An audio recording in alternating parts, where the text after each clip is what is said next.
Intellectual property creation and management for emerging growth technology companies. Implementing a patent search strategy.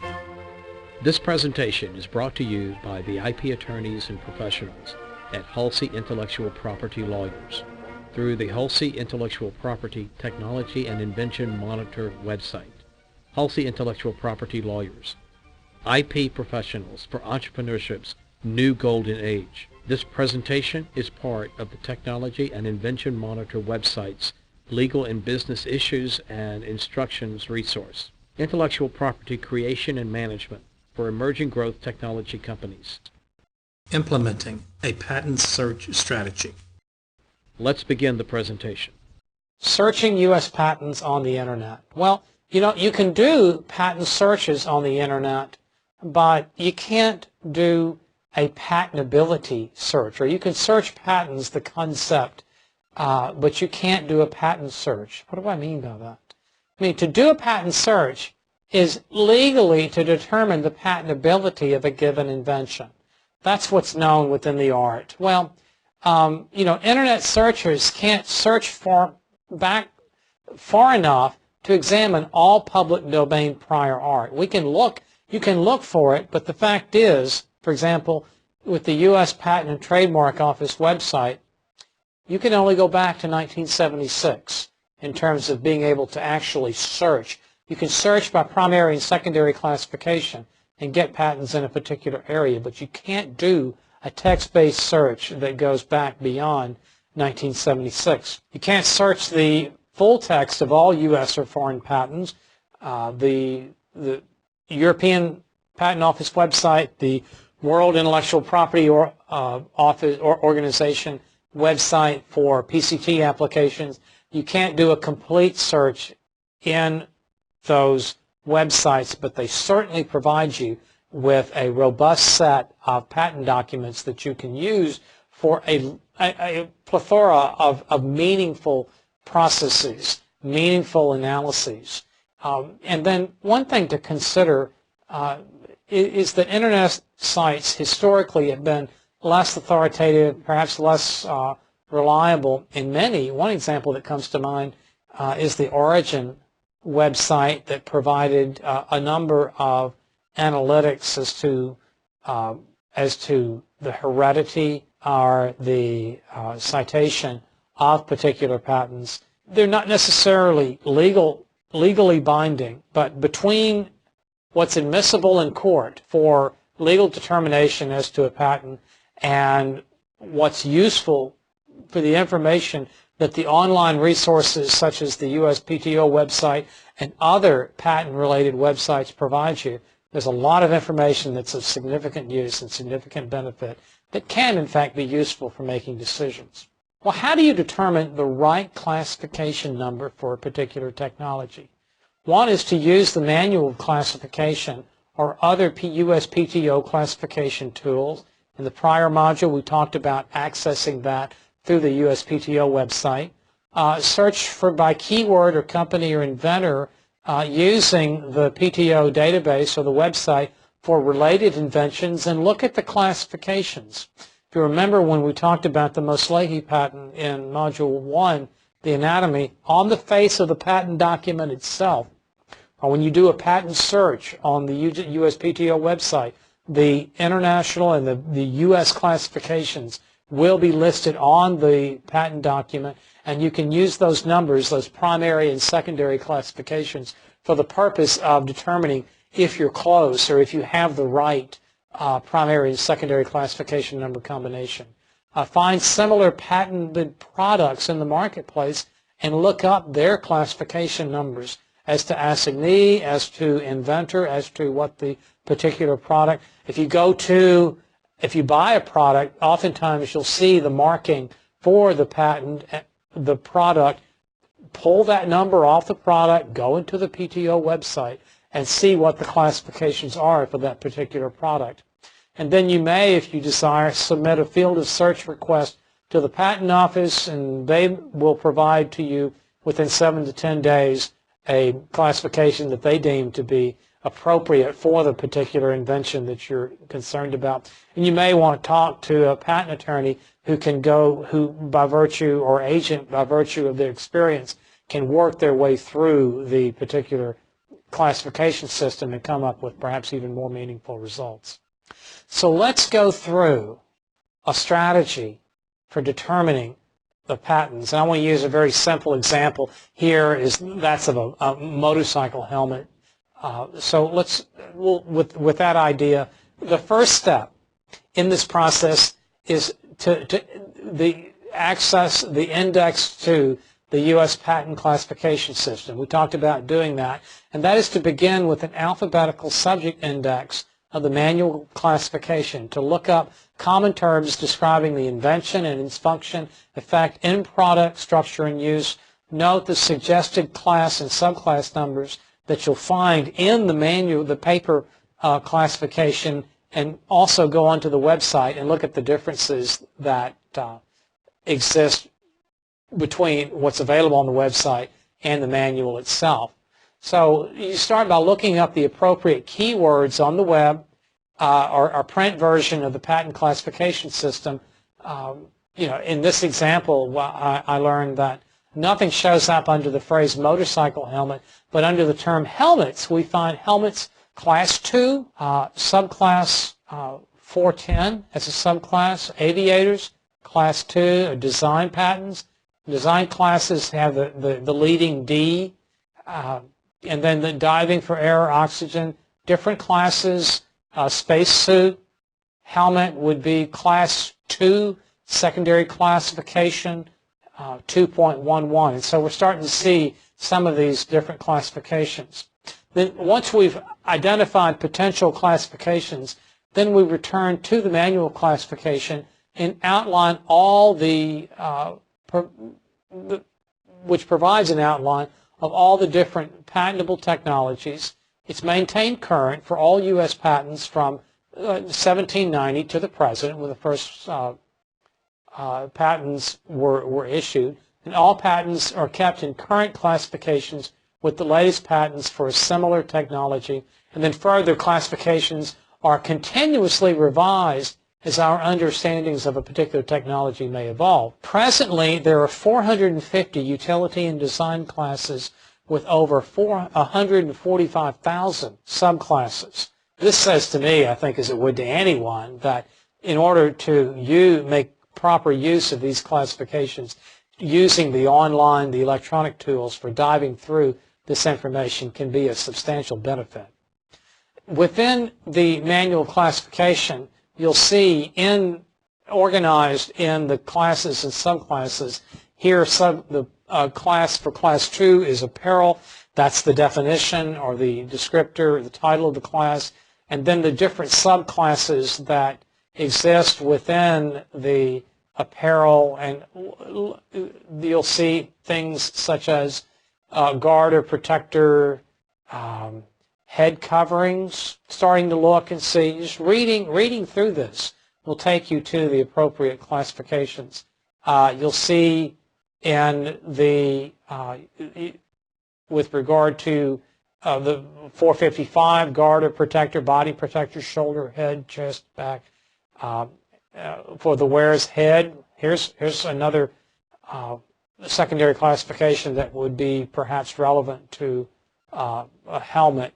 And then for the third line indents, what we have here is ways of looking at further relationships with these subclasses. And here, 422, we've got was the first classification for the guard or protectors, including metal retention means with article attaching means, and ears and face. And these are secondary classifications within the apparel. And so here we go. We've identified in class 2 of apparel, guard or protector is a secondary classification for the wearer's head. Okay, sounds like a helmet there. 424 is in the face. So I'm going to be searching here for class 2 with subclasses 455, 410, and 424. Now, with this work done, the next step is to look at the classification definitions. Now, the definitions are important to know in determining whether or not a particular title really carries forth the idea of the definition. The detailed definitions of the subject matter in each club, class, and subclass in the U.S. patent classification system. You can get to these directly from the USPTO website, and in taking you to the definition and reading the definition, they're normally about 8 to 10 lines long and read as a definition would, for example. But it's I think important that you understand what the definition is and not just go by the title alone. It includes valuable search notes and suggestions for other classifications to consider that are not found anywhere else. Go to the definitions. Searchers will tell you that if you're doing a real patent search, you have to consult the classification definitions. Your appreciation of a particular title may change as a function of your reading the classification definition. Look at what we've come up with here. We're at Class 2, Subclass 424. The device under Subclass 410 provided with means to protect the front part of the head, extending from the forehead to the chin, as well as the remainder of the head to the wearer. There's a note here in the definition. It says this subclass provides for a combination of head protector and face protector. See Subclass 9. There's a search note below this subclass in the schedule for face protector, and then search this class, Subclass 9, for face protector. See note 1 above. This is all part of the definition. This is actually how the definition reads. And then also 427 for a face protector that includes goggles. So actually reading these annotated definitions here for Class 2, Subclass 424 gives you some guidance, gives you some further understanding of the ways that you can use this information from the patent classification manual. After you've done, with meaningful primary and secondary classifications, you're now at a place where you can find out if you're on the right path. And that is to retrieve and browse through titles issued in the given class and subclass using the PTO website, or there's a DVD-ROM that the Patent Office provides, or in fact you may want to go to the hardbound, or time was when you went to a microfiche. But most of what you need you can find on the PTO website these days. If you're not on the right path, then you want to redirect the search and retrieve a list of patents containing applicable keywords. Note their class and subclass. You just have to cycle through step 2 and 3 until the point where you really are comfortable thinking about the searching that you've done. And so in checking the patent titles, to check the patent abstracts, from the website, these become hyperlinks and that allow you to go back 3 to 4 years, and also using the information. What you end up here, as you would on the patent website, is the number and the particular title. If you're on the right track, continue on it, and you'll find that you've got patents that are meaningful. And then the subclass listing, once the relevant classes and subclasses are identified, you have the ability with the subclass listing to obtain a list of all patent numbers granted from 1790 to the present for every class and subclass to be searched. And so from the manual, the search manual, you've got this. These are all the patents, and just as I showed you on the website, once you provide this primary and secondary classification number, you have the ability to relate and find the individual patents in the classification. Another area that may be relevant to pursue is the official Gazette. Today it's quite true. Used to be when you would do substantial searching prior to the days of the PTO website and the robustness of the website itself, going to the official Gazette, which was a publication that came out every week, still does, going to the PTO website allows you to look for summaries and representative drawings for each patent in a particular area You don't see that this much, so much these days.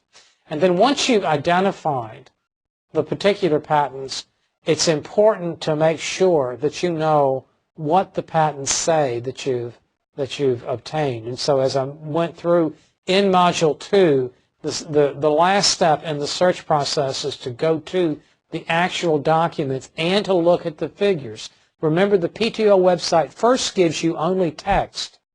If you want to go to the images, you have to click the images button to get the actual face page of the image. And it allows you to examine full-text U.S. patent copies on the web. You can do that by using the imaging function, and then take the time to go through the patent documents. One of the things I want to add as to a patent search, as to the review of intellectual property, is the synergistic cooperation that derives from the inventor or technologist working with the patent attorney.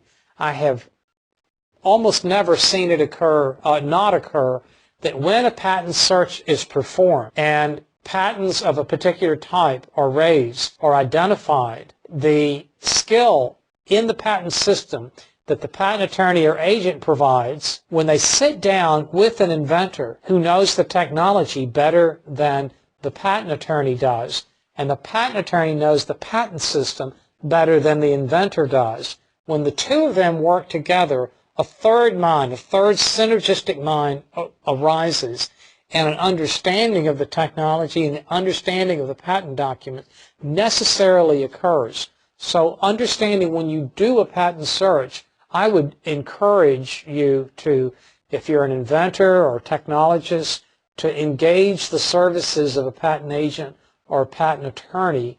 And if you're a patent attorney reviewing this, don't ever diminish the value of having the technological expertise of the inventor look at your work and make sure that these patents are in fact relevant for the invention that you're addressing. So in summary, in Module 3, we talked about patent searches versus patentability searches, or doing a patent search, and how one, in fact, is looking at the patent documents. The other is determining whether an invention can be patented by virtue of looking at the patent literature.